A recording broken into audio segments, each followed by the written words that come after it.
बाबरी मस्जिद विध्वंस संपूर्ण जानकारी। 1980 के दशक के उत्तरार्ध में भारतीय जनता पार्टी ने 1991 के चुनावों में लाभ हासिल करने के लिए राम जन्मभूमि का मुद्दा उठाया। विश्व हिंदू परिषद ने बाबरी मस्जिद के स्थान पर मंदिर बनाने की मांग को लेकर अयोध्या एवं देश के अन्य भागों में विरोध प्रदर्शन शुरू कर दिए। स्पष्ट था कि विवादास्पद स्थल पर कुछ विध्वंस और निर्माण उसने स्वयं पहले भी किया था, लेकिन प्रशासन ने इस पर ध्यान नहीं दिया। विश्व हिंदू परिषद ने घोषणा की कि 6 दिसंबर 1992 को राम मंदिर का निर्माण कार्य शुरू होगा।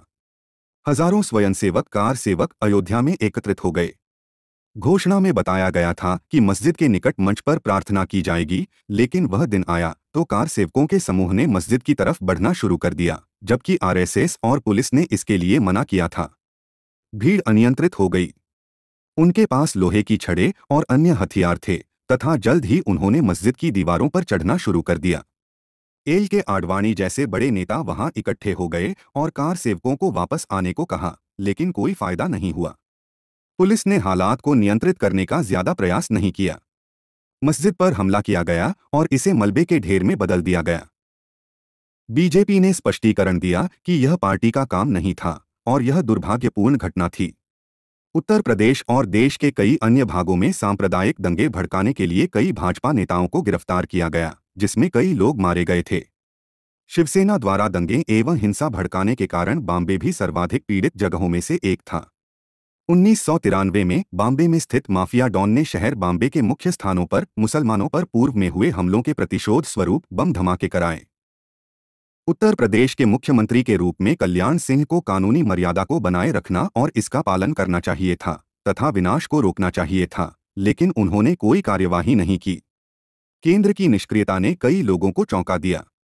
यह इंगित किया गया कि केंद्र को विपत्ति का पूर्वानुमान लगाना चाहिए था और राज्य में राष्ट्रपति शासन लगना चाहिए था तथा स्थिति को नियंत्रित करने के लिए प्रशासन को शक्ति से निर्देश देना चाहिए था। यह जताया गया कि केंद्र सरकार नहीं चाहती थी कि सत्तारूढ़ दल को हिंदू विरोधी करार दिया जाए। विध्वंस की घटना हो जाने के बाद ही उत्तर प्रदेश में सरकार को बर्खास्त करके राष्ट्रपति शासन लगाया गया। इस घटना और इसके परिणामस्वरूप घटित दंगों के कारण पूरी दुनिया में भारत की छवि धूमिल हुई।